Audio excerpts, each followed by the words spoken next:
All right, so hi everyone. I see people are starting to log on, and that is wonderful.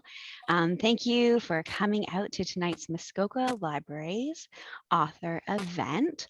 My name is Sarah, and I am the Technical Services Coordinator at the Bracebridge Library. And I am so excited because this month we have not only one, but two authors, and we also have two author talks. So on June 23rd at 7 p.m., we will be talking to a TV star about her new memoir. So make sure you RSVP with your local Muskoka library because that is going to be amazing as well. So if you are listening tonight and you decide that you just need your own copy of one or both of the books, then please email your library before noon tomorrow so they can get your name down and your number down. They'll order in a copy of the book or books for you, and they come with a signed book plate. So that's a really nice touch. And if you buy both of them, you get a little deal with that. So if you are interested in the books, make sure you email your library. This summer, we're taking a small break, but we do have a couple more author events scheduled for the fall. So make sure that you follow your library's social media, sign up for the newsletter, check their website so you make sure that you get all the information about the latest programs. We are recording this, so if you have to leave early or if you enjoy it and want to tell your friends, make sure you send them to your library's YouTube page because you can see all of the events that we do, catch up on any that you've missed, and definitely share them with all of your friends. For anyone new to Zoom webinars, I'd like to point out a few features. So at the bottom of your screen, you should see a chat feature. So if you'd like to say hello, where you're joining us from, anything like that, you can do that in the chat. There is also a Q&A button on the bottom. So if you have a question for the author, either author, both authors, please use the Q&A at the bottom of the screen, and we'll have time for questions at the end. So you'll see those there, and we'll be checking them throughout as well. So you can just drop in a question in the Q&A anytime throughout the event. So we begin this event by acknowledging that Muskoka is a traditional territory of the Anishinaabe, specifically the Chippewa and Ojibwe peoples, and the Algonquin. We recognize the Wattamohawks who relocated to Muskoka in 1881. The trees for the land that we live on are the J. Collins Land Purchase of 1785 and the Williams Treaty of 1923. We are thankful for the opportunity to meet here and to reaffirm our commitment to the promise and challenge of the truth and reconciliation here in our community. As I said before, this is an extra exciting event for us because for the very first time ever, we have not one, but two amazing authors joining us. So Hannah Mary McKinnon was born in the UK and she grew up in Switzerland. And then she met a Canadian. So now she lives in Canada. Her first novel was a rom-com, but her other 5 novels, including Never Coming Home, are all suspense. On Goodreads, her novels have been tagged with can't put down and had to finish. And if you start her book, you'll understand why. Katie Tallo grew up in Ottawa, and Poison Lilies is her second published book, following Dark August. And Dark August became an international bestseller and is followed by the book that we're talking about tonight. So welcome to both of you. Thank you. Katie, can you tell us a little bit more about Poison Lilies? As you said, Poison Lilies is a sequel to Dark August. It's an eerie mystery thriller, and it's about a young woman named Augusta Monet, or Gus, who moves into an old apartment building with her dog Levi. And she is hired to do some amateur sleuthing by her elderly neighbor when a skeleton emerges from a nearby pond. It's set in an old building, and she tries to help the woman find out if this body or skeleton is a long-lost love. Her investigation uncovers some dark secrets from the past and puts both their lives in danger. So that's what it's about: a girl, a dog, and a cold case. Wonderful. Um, I would say that sounds good, but I know it is good because I just read it. So, Hannah Mary, can you tell us about Never Coming Home? There we go. I just my phone was being weird. Yes, Never Coming Home, with pleasure. So this is my sixth novel, my fifth suspense novel, and it is exclusively told through the eyes of the antagonist, so through the eyes of the bad guy, Lucas, who's feeling very, very, very smug because he's about to inherit a boatload of money. His wife is missing. And he knows that she's never coming home because he took out a hit on her. He organized a hitman via the dark web to get rid of her because she's exceedingly rich but equally annoying. But somebody knows what he did. And all of a sudden, Lucas starts receiving cryptic photographs with cryptic notes on the back. And he goes from hunter to prey. And someone is coming for him, but he doesn't know who. Ooh, wonderful. They're so good. So Never Coming Home is a standalone, and then Poison Lilies is a sequel. So Katie, when you were writing Dark August, did you intend to revisit Gus and Levi, or was it just something that came out of the success of your first novel?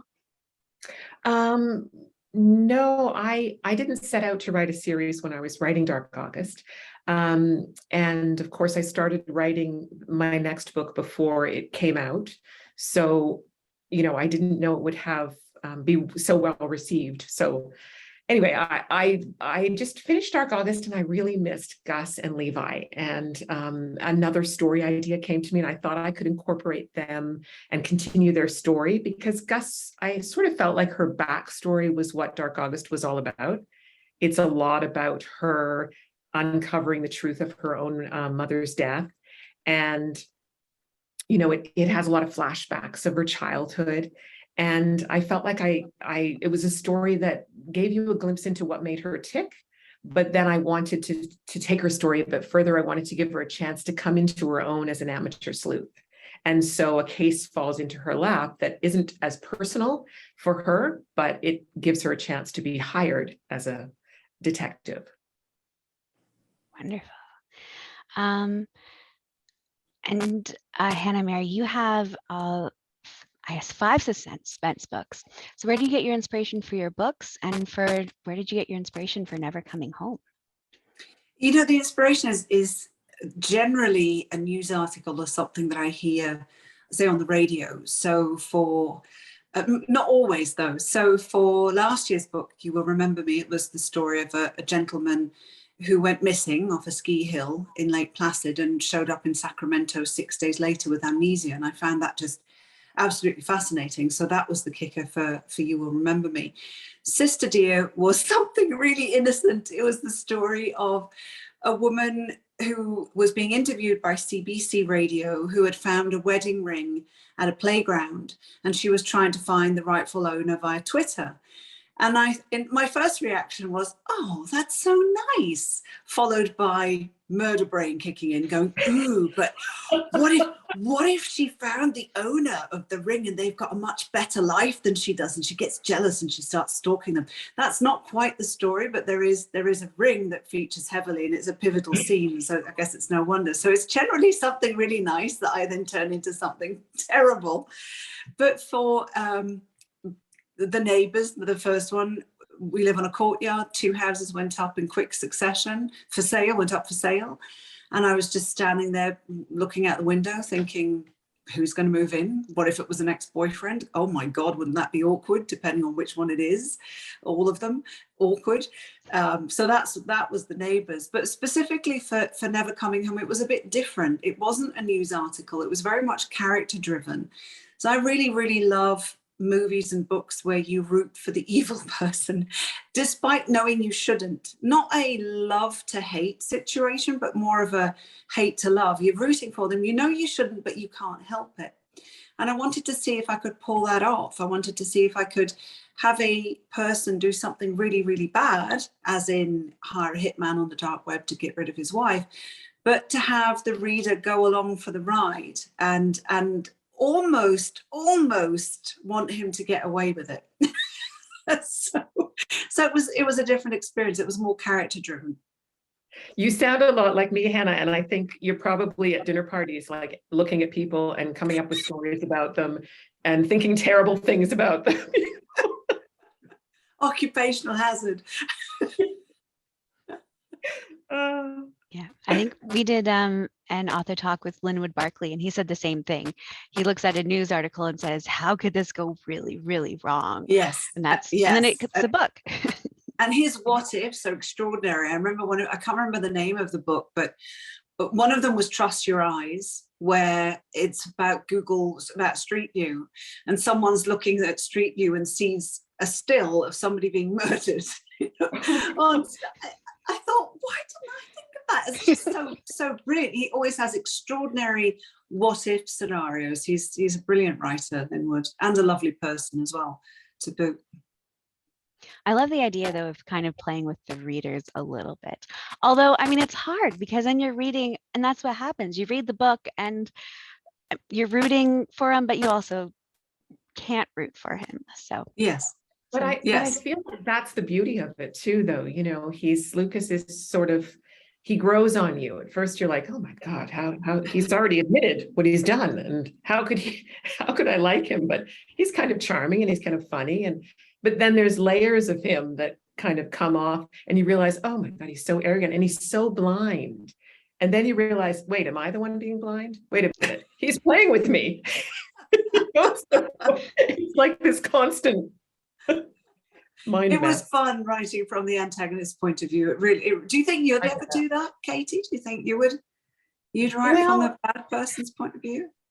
Possibly. I don't know. As the lead, that's a really big leap. You know, I feel like I love to get into dark characters, and they're not necessarily my lead point of view, but I love the idea of it. But I like dark characters, and I like to figure out what makes them tick and how they got that dark. And it can't be just that they're pure evil, or that they're, you know, some sort of no layers to them.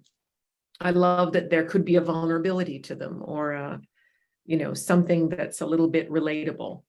Yes. Which yes. I think you do with Lucas, you know. Well, Gus has her own challenges too, though. She has history. And she's not likable. Yeah, she's flawed and she's not always likable, because she's reckless and young, and people tend to not like that in certain circumstances. They want someone to be a little more, you know, pragmatic, but that's what I kind of like about her. Yeah, she's human. Yeah. Yeah. This is kind of a writing question for you. We have lots of people in Muskoka who are either amateur writers or they are just getting started writing. There's lots of writing groups. So both of your books have lots of kind of twists and turns, lots of layers. When you're writing, do you like plot it out what you're doing? Like, do you have like a chart, or do you just kind of go where the story takes you? What's your writing style? You go ahead, you take this one. Oh, you know, I'm a planner, but then the plan is usually quite chaotic. It's funny, I'm writing my third one right now, and I was actually working on some of the plan today, which is sort of the plot. So I tend to really like to have the story work out in my head. I want to flow through it with notes and have them all make sense and have them kind of laid out on a chart. I could probably show you, you'll see that it's a bit of a mess, but that's my latest book. Ooh, but anyway, it's sort of, I divide things into acts, like a film, because I come from a film background. So I tend to find the opening visual, which is really important for me, and then the catalyst that sort of sends the action in a certain direction, and then the turning points and all of those things that lead from act to act. And I tend to see things in 4 acts more than 3 like a film, but that's just because the middle act is quite long and needs another turning point. But I do plan. And then once I feel the plan is really solid, then I can have a freedom in a sense. When I write, I can sort of say, okay, today I'm writing, I know where we're headed. We're headed over to the barn because there's a guy in the barn that she needs to talk to.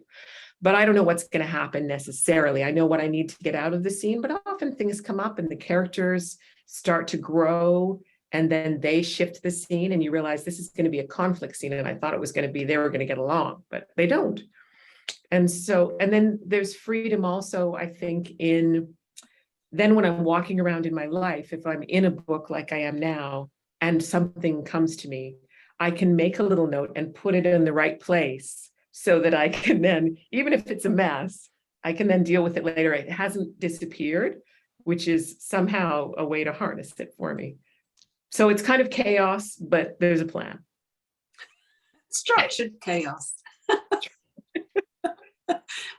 We're quite similar in the way we work, because I plot as well extensively. I always need to have the beginning and the end, even if either can shift. I've moved late chapters to the beginning to open with a suspenseful situation, and then the next chapter goes back 15 months or 3 weeks or whatever it is for the reader to discover how the character got to that point.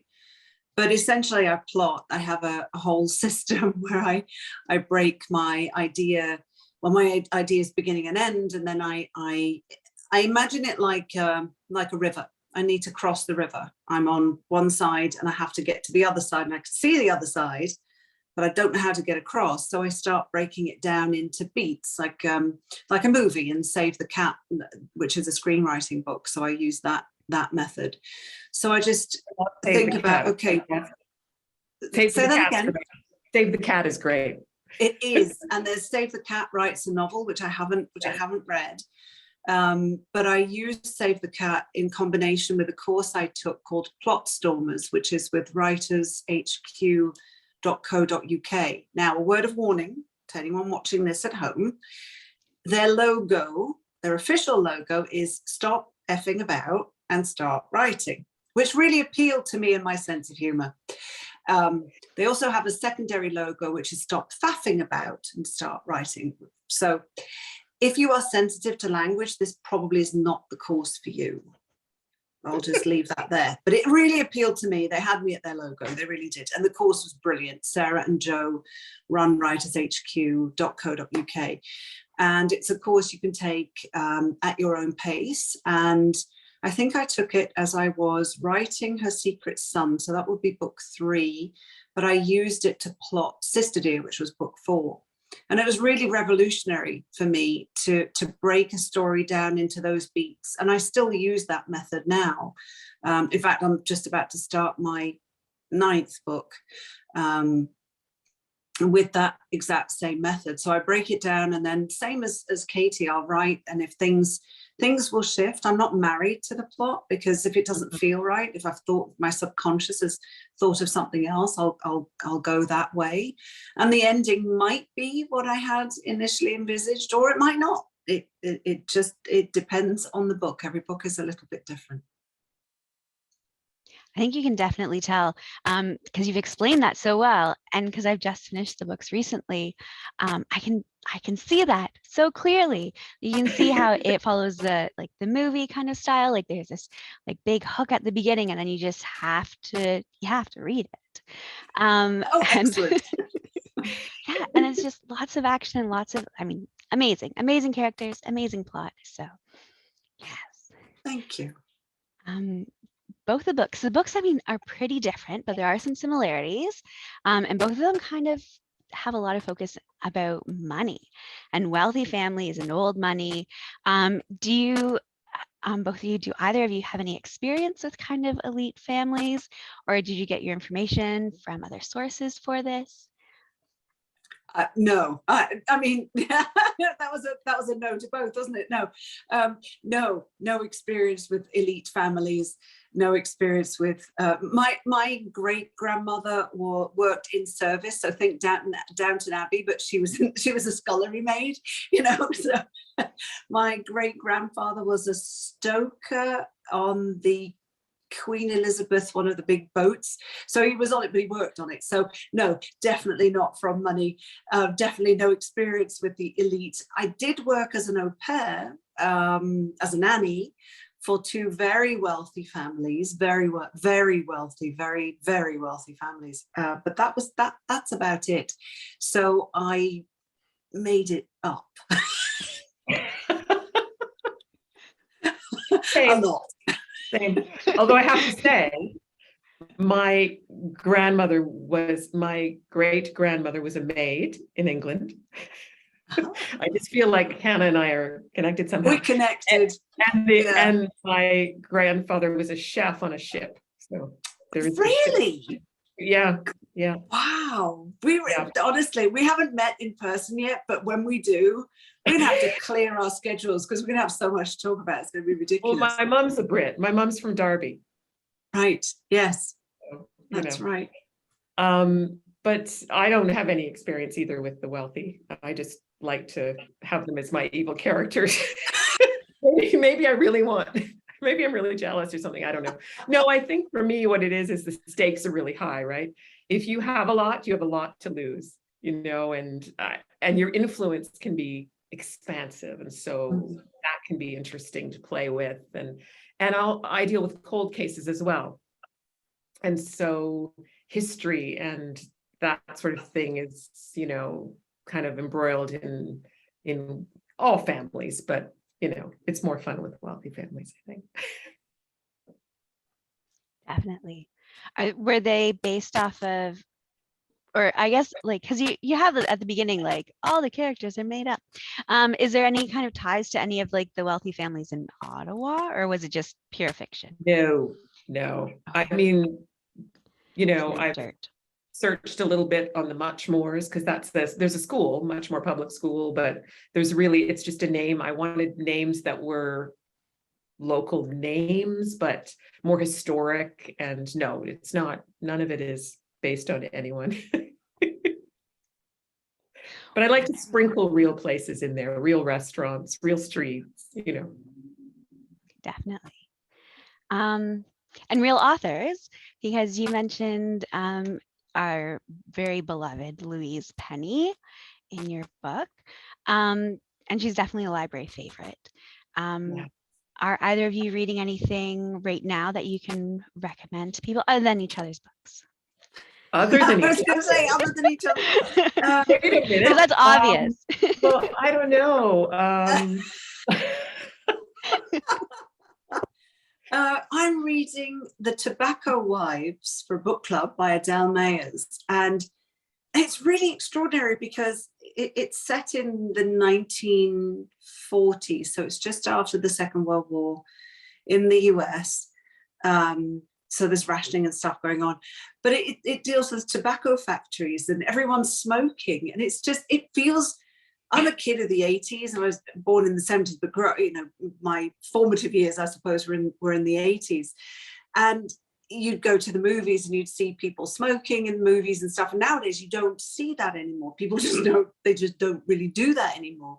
So it's a brilliant book. It's beautifully written, really interesting. But there's tobacco factories, and there's 15-year-old girls just light up cigarettes every 5 minutes. It's just really quite odd. It's because at the time doctors were saying it's good for your nerves, so it's really odd, but a brilliant book. I'm thoroughly enjoying it. The Tobacco Wives, Adele Mayers. I'm just reading right now. Actually, I'm doing a reread of one of my favorite books because when I'm in the midst of writing, I like to read really good words that I just absolutely adore. And one of my favorite books, and I knew you were going to ask this question, so I pulled it out of my room, but Carol Shields' The Stone Diaries is just exquisite. I can read it so slowly because it's so delicious, the language and that really helps me get in the mode of writing and get in the mode of feeling when you're writing and all of that. So that's kind of what I'm reading right now, but I have a bunch on my list of because I really need to catch up on my contemporary crime writers and mystery writers and thriller writers. So I've just ordered a bunch of Lisa Gray's novels because heard a podcast with her. And so I think, yeah, I've got to dive into Hannah's backlist, because I've only read 2 of yours, Hannah, so I need to read the rest now. Oh, thank you. Thank you. What are you reading, Sarah? You need to know what the librarian is reading. Yes. Oh my goodness. Well, obviously, I'm reading your books. And I'm doing a lot of reading for work right now. So the next book that I'm working on is The Girl in the Middle, which is going to be our later June book. So that's what I've been doing. I've been reading for work. I know, tough life. Tough. So Yeah. hard. Tough. Yeah. I know. So Katie, you mentioned you were reading to help you write. Are you able to give us any hints about what you are working on or what's coming out next? Well, it is the 3rd book in the Augusta Monet series. So it is, I won't call it a trilogy. I'm very non-committal when I talk about it, because so much can change. You know, I don't know if she'll continue. I don't know if I'll just kill everybody, but probably not. But Depends what kind of a day you're having. Depends how annoyed I am with my husband. No, There you go. It's darker than the others. It's a continuation of Gus's story. In book 1, it's her backstory, as I said, her childhood, in flashbacks, and her coming into her own. She's in her 20s. In book 2, she's pregnant and has a child. And in book 3, that it's 12 years later. And so it is told from a very different perspective than the other 2 books, a very different voice, and much darker. And that's about all I can tell you. May I ask a question? I'm really curious how you do that. So if you have a book that came out, so Dark August was 2020, Poison Lilies 2022, and then book 3 maybe 2024. I hope, yes. Okay, so there's so that's only 4 years, but you have this massive time. How do you do that? Or do you never reference dates or anything like that? It's just set in today and they are the age they are. How do you do that? I'm not, oh, you mean the time in the books? Yeah, I'm not referencing. Yeah. I'm not really referencing time, and I'm setting it in a very small town, and small towns tend to not change as much as cities might. Oh, I see. So I'm hoping that it still rings true, but it's very fictional and very not grounded in any particular time. And Right. beauty of my main character is she's a real Luddite. She just really is not tech savvy, she doesn't, she barely can use her smartphone. So any technological advances that might have come along in 10 years, she won't have a clue. So Okay. she's really just a girl with a map, and a compass practically. She's really just very analog. So all of that doesn't really play in. But and she, it's not connected to history or who might be the prime minister or any of that stuff. So I don't worry too much about that. It's the voice shift that I'm finding really interesting. Yes, of course. Interesting. Because I'm going. Sorry, I asked a question. Sorry. No, I was just pretty curious how you do that, because I've never done that before. So.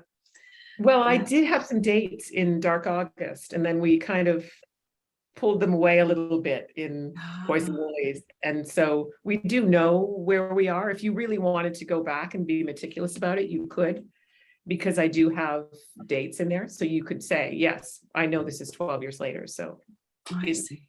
In theory, I am writing in, 2031? Ooh, how's it looking? It's science fiction, really. Who knew?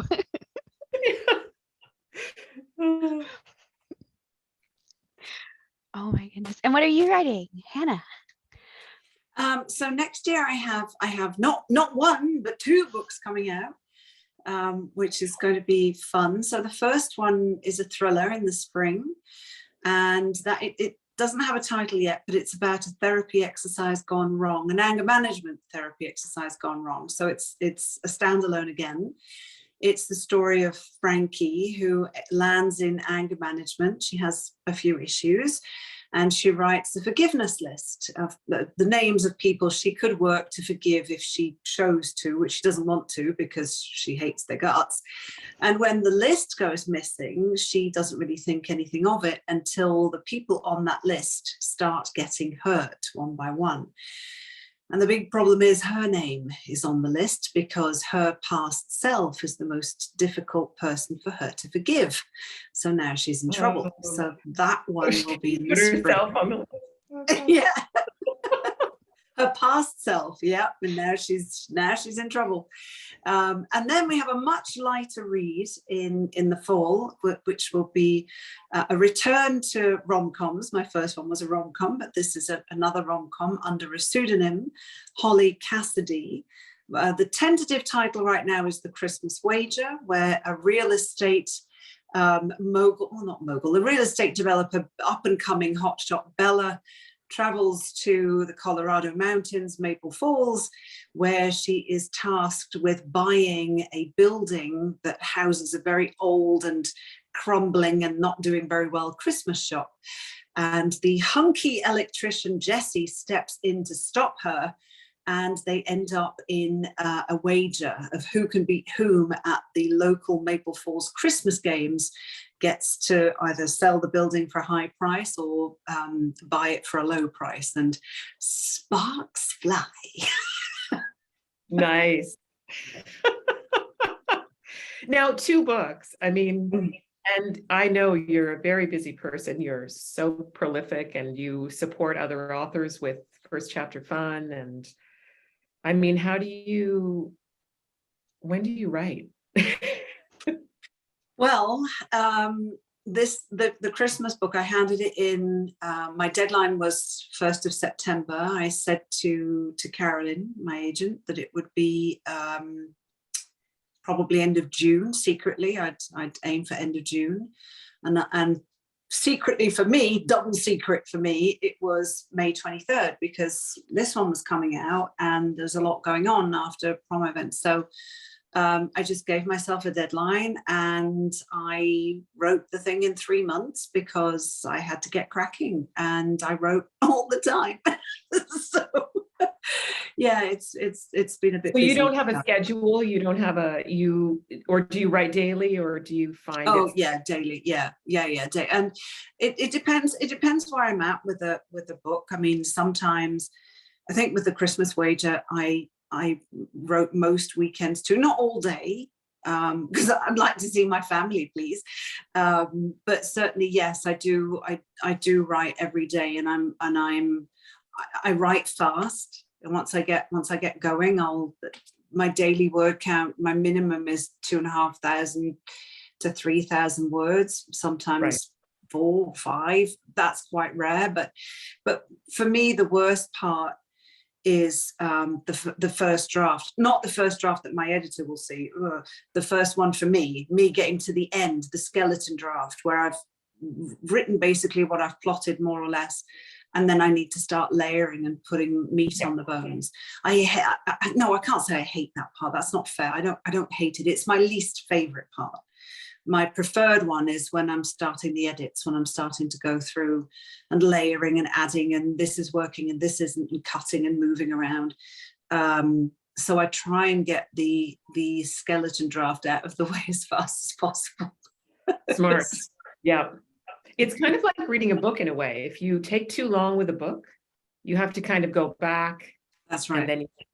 And then it loses its momentum somehow, even if it's a great book. It's just, you have to really, and I do the same thing with drafts. I try and get them done quickly, but also that's my least favorite, is the first draft.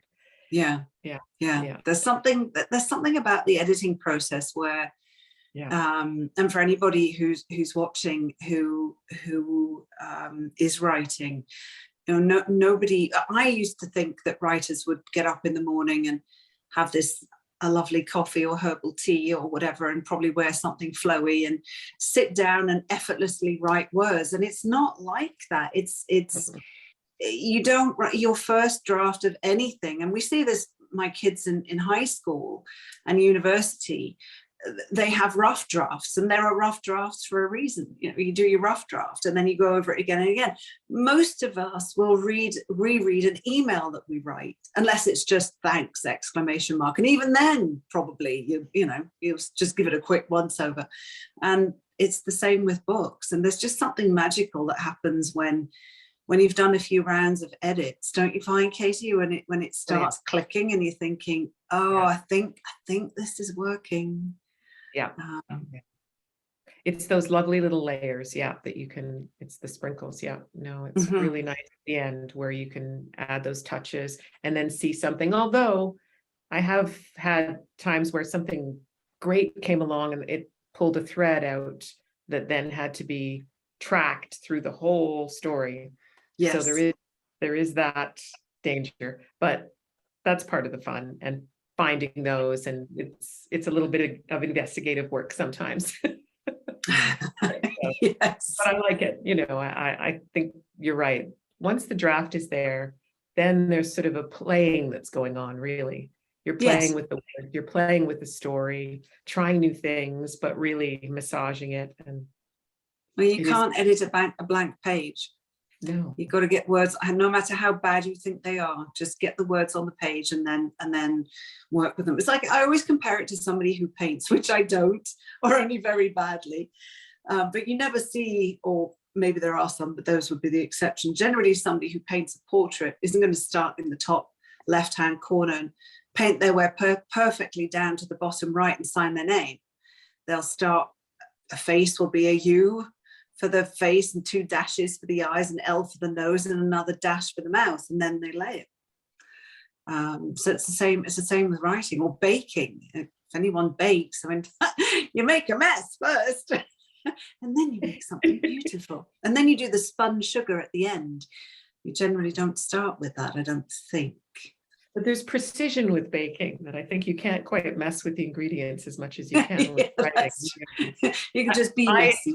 I do paint a little, and it's true about painting. It's the same thing. It's the layering and the finding it, but it is a bit of a mess at first, and then it starts to come. But I also find with painting, if you just stop thinking a bit, you stop thinking and just start trying some things and being very free with it, that also applies to writing. Is just really letting go a little bit and stop thinking about, what are people going to think of this? Will they like this? And you can't have any of that noise coming in when you're writing. Right. You have to be feeling what that character is feeling or what that moment is. And if it's not coming, then, I tend to write like Hannah daily, sometimes not, but when I am, it's not a long period of time until I realize, okay, now I've come out of my creative mind. I'm annoyed with myself now. So it's 5 hours maybe, but I can't do like a stretch of 8 or 9, it's just too taxing, I think, or something. I don't know. Or it's just not, I've reached a point where I'm not doing anything productive. I can only do that when I'm editing at the very last pass or something. Then I can sit for 8 hours. Well, hopefully not sit for 8 hours, but No, it's those initial drafts where you can't do that for long. No, because my brain just goes all mushy. Yeah. Yes. That's the technical word, mushy brain. It is. Yeah.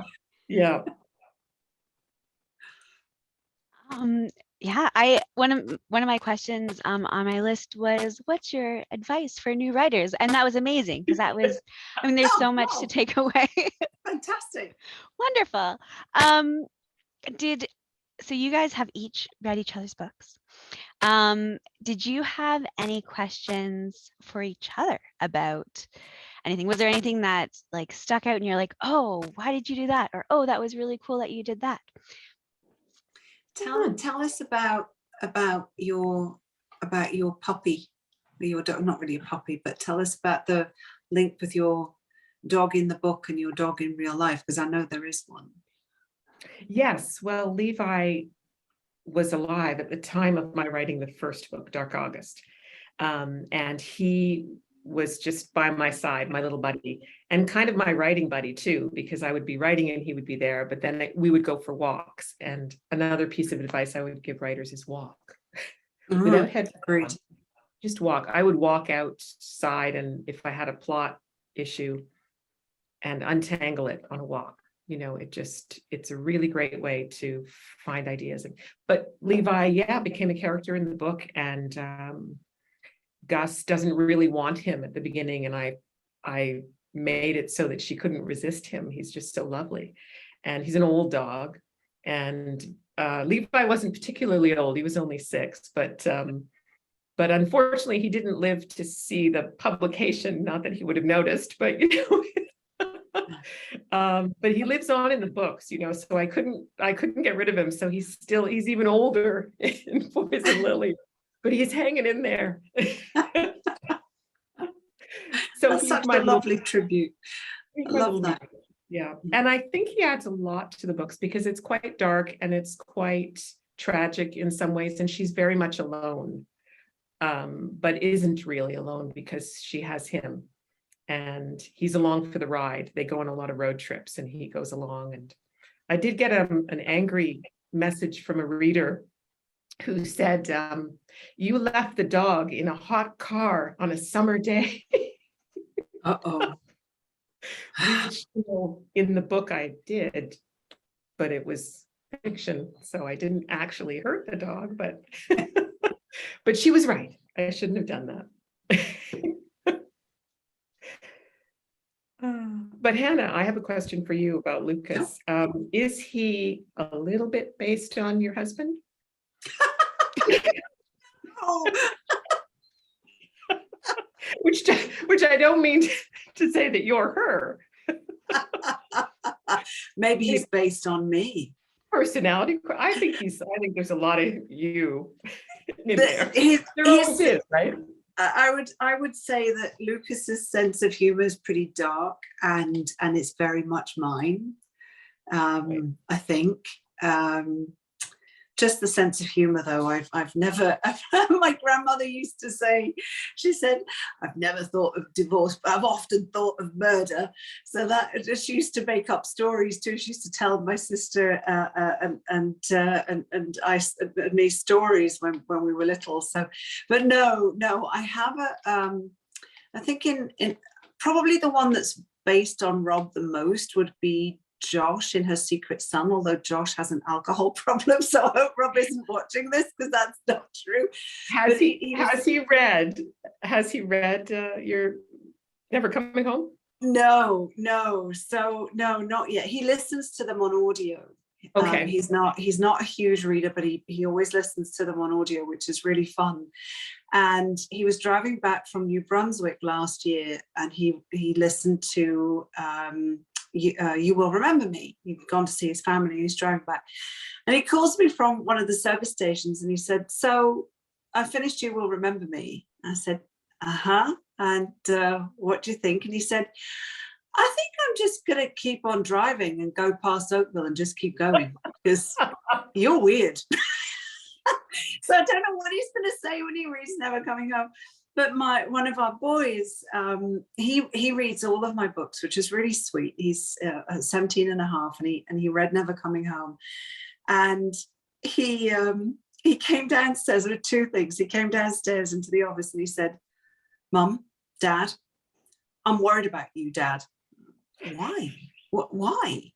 And he said, "Because in Mum's book, Lucas hires a hitman to kill his wife, and he's going to get a lot of money, and there's life insurance and stuff. Do I have to be worried?" And I said, "No, hon, of course not. It's fiction." But I mean, now you mention it, I really should call the insurance broker because we're due for a review. And he just looked at me and he turned and walked out. So that's something Lucas would have said. So. But then he came back a few days later, and he said he reads a lot, and he said it was one of his favorite books he'd ever read. So I am now inoculated against bad reviews ever. That's so just great. You know, your kid says that, you're golden, you're good. Wow. Well, my daughter reads I started writing actually not knowing if I would get published, but I would write I wrote for her. And I wrote a mystery thriller because I know that's what she loves. And in fact, I was just talking to her today, and she was saying how a friend of hers at work, she's a teacher, and another teacher had bought my book, and she said, "Your mom wrote a book." And my daughter said, "Well, she writes them for me, you know." Oh, She knows I that's love so mysteries. So I do. And there's a lot of her in there. There's a lot of her things she loves and things she cares about and would get and relate to. And so I can make her cry. Oh, but don't. Evil, evil mother. Yes. Yeah. I thought I was bad. We don't want to go to a Christmas party or something. And start analyzing everybody in the room. It wouldn't be No, no. Or maybe we should. fun. Yes. Oh my goodness. Well, I'm going to remind everyone that there is a Q&A button down at the bottom. So Yes, ask us anything. participants, We're open books. as you can tell, you can ask anything. And if you have any questions, that would be great. And for people who are tuning in on YouTube, I know both the authors have amazing websites. So I'm sure if you have anything burning, you can always look on their website. There's also lots of great resources, different book club things. And so be sure to go to the authors' websites as well. We talked a little bit about Lucas. How much fun was it writing from kind of an antagonist? Like, you got to be a bad guy. Yeah, I'm a real rule follower. My kids bring forms home from school, and I'll do them right away. I detest being late. I have to be early. If I'm on time, I'm late, and it makes me all flappy, and I don't like it. So I'm a rule follower. I've never been a bad person, a rule breaker, really. And so putting myself in that situation was a ton of fun. It was because it's a safe experiment, and it's an experiment in a controlled environment where nobody actually gets hurt, because it's all fiction. And it really was so much fun to think, okay, so if I were to fictionally, of course, because murder's no joke, but if I were to fictionally hire a hitman on the dark web, and I wanted to stay 3 steps ahead of the cops, what would I have to do? How would I have to fool them? Where would I get the hitman on? Okay, the dark web. Well, how does that work? I didn't go on the dark web. That was about 10 steps too far for me, but I listened to podcasts about it and stuff. So it really was fun. And it was fun in particular because I think Lucas is funny. He's wry and witty, and he made me laugh. And that was quite deliberate, because it's just difficult to spend an entire book in the mind of a psychopath or sociopath or a bad person, depending on the character of what they are. So, and Katie, you said at the beginning, nobody's 100% completely evil. And that was also something I wanted to show. They're not, that he's layered.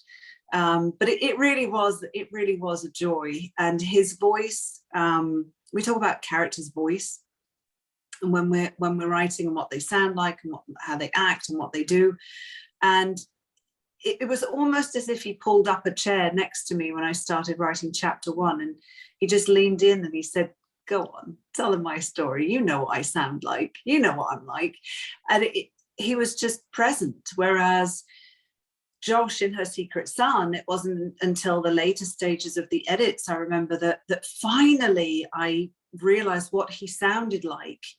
And if he had been real, I would have turned around and said, "Where have you been, mate? I've been waiting for you. Where have you been?" But with Lucas, it wasn't like that. He was just in my head.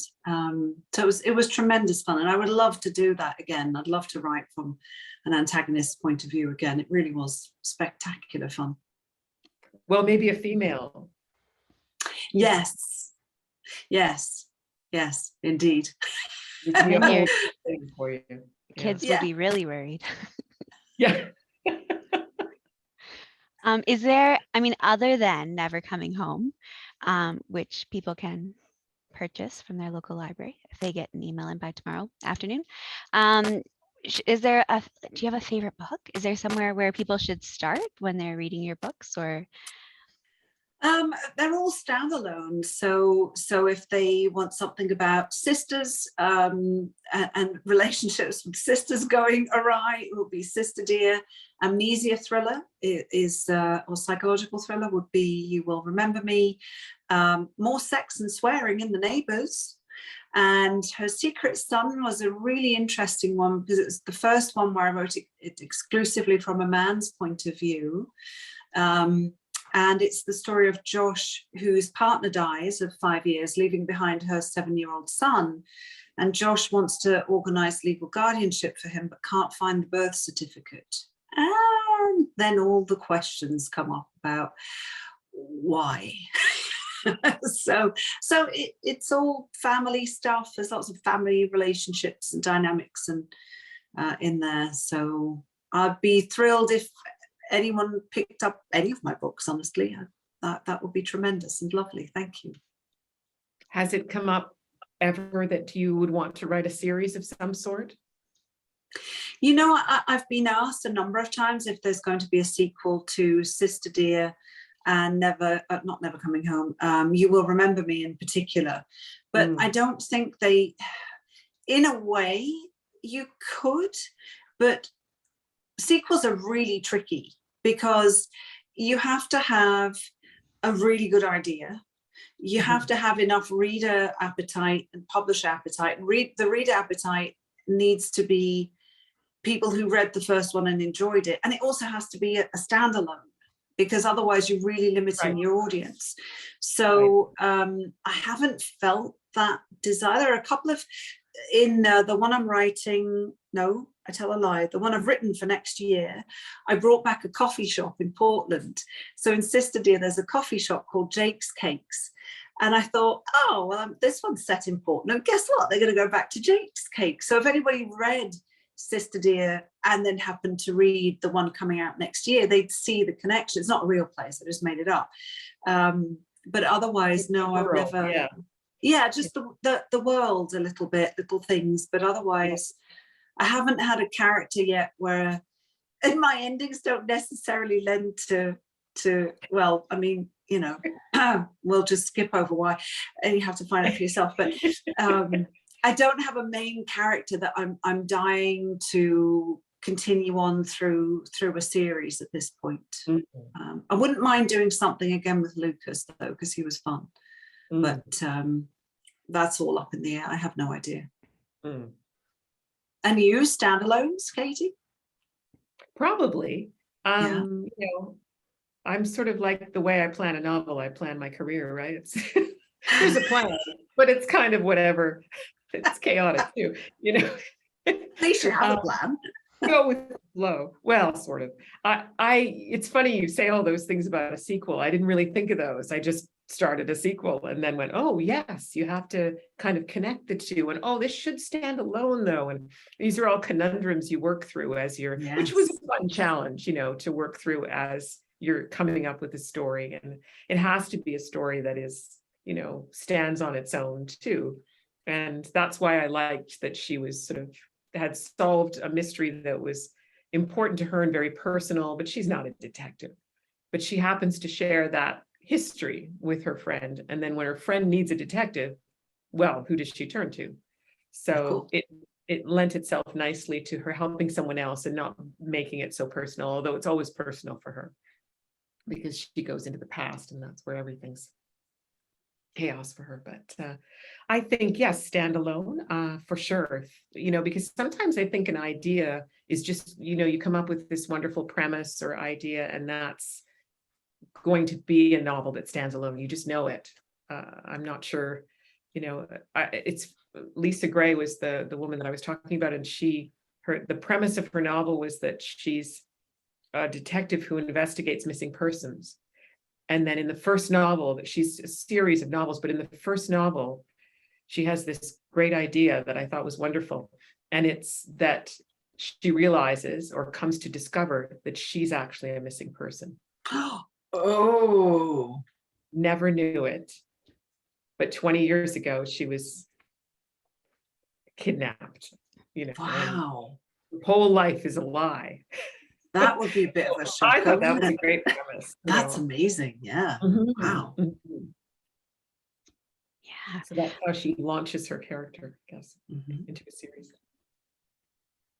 And just picking up on something that you said, because I know Poison Lilies, it can kind of stand alone as well. So you don't necessarily have to read Dark August first. There's definitely some mentions of characters and things like that. But if someone wanted to jump right in with the new book, second book, since there's going to be more than two, then I mean that's totally feasible. So Yeah, and I think that I think they'd have a richer experience potentially if they read Dark August, because it's her history.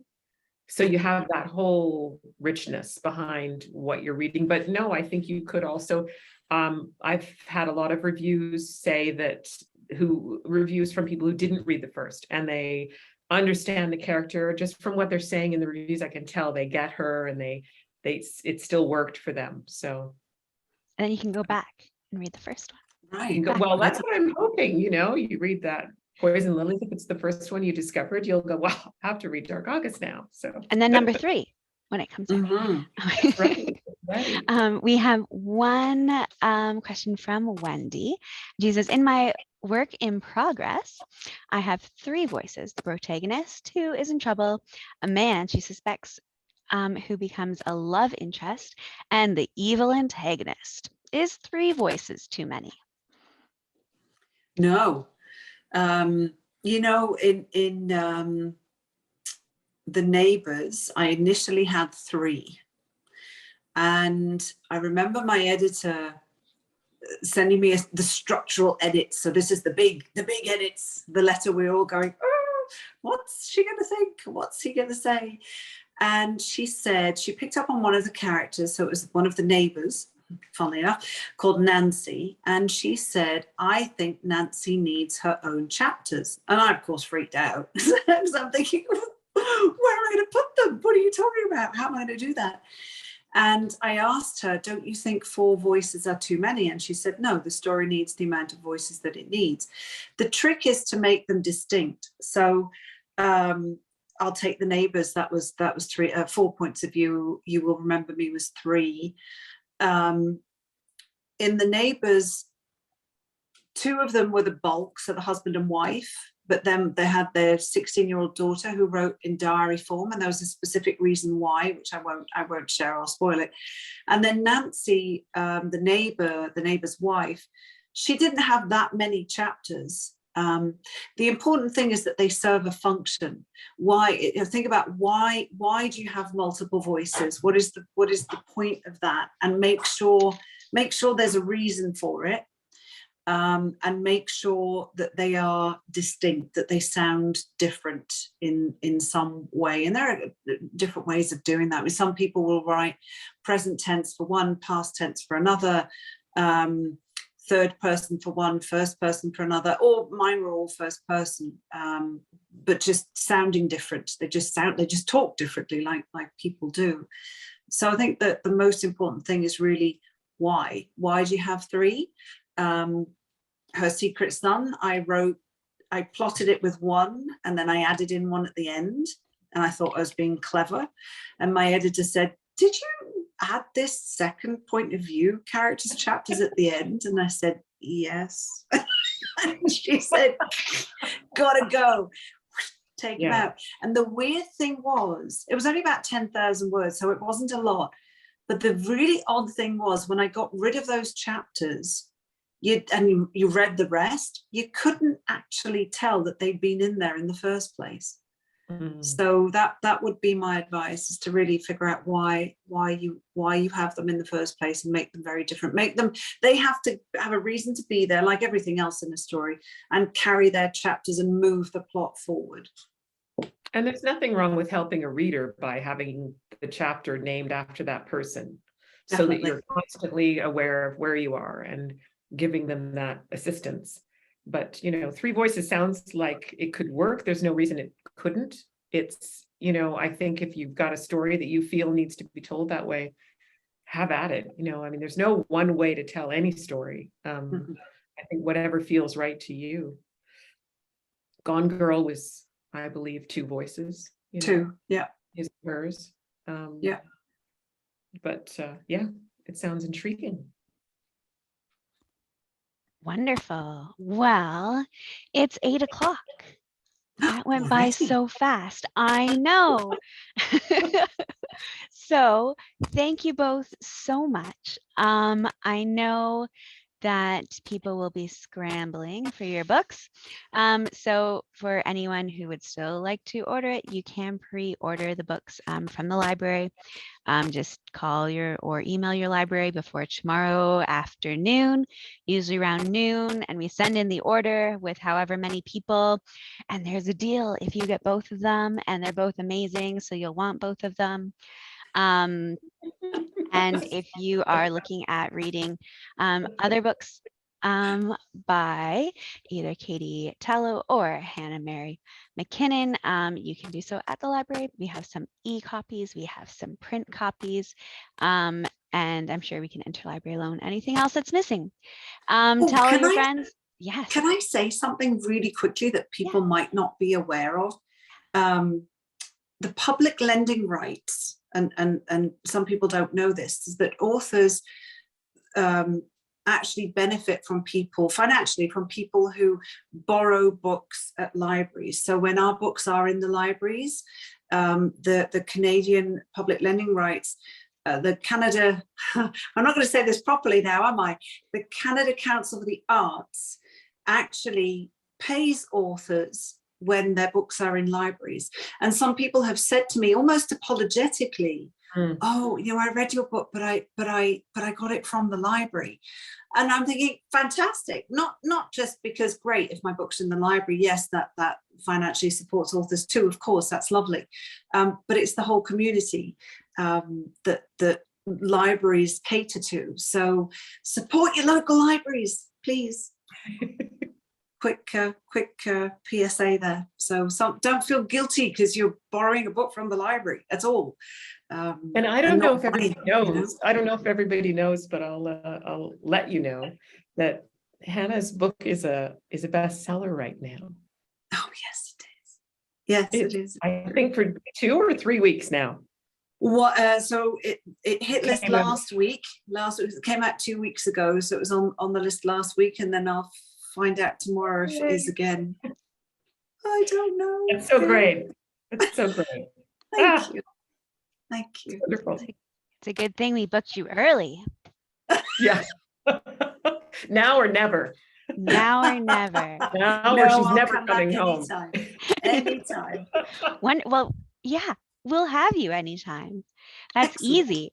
And we are recording this. So people at home, please, if you know someone who missed it, if you think that you enjoyed it so much and want to share it, it will be going out on YouTube. So make sure that you share it with everyone because this has been amazing. So thank you so much. And thank you, Sarah. Thank you, Sarah. Thank you, everyone, for watching. And we'll see you another time with a future book. Sounds good. Bye.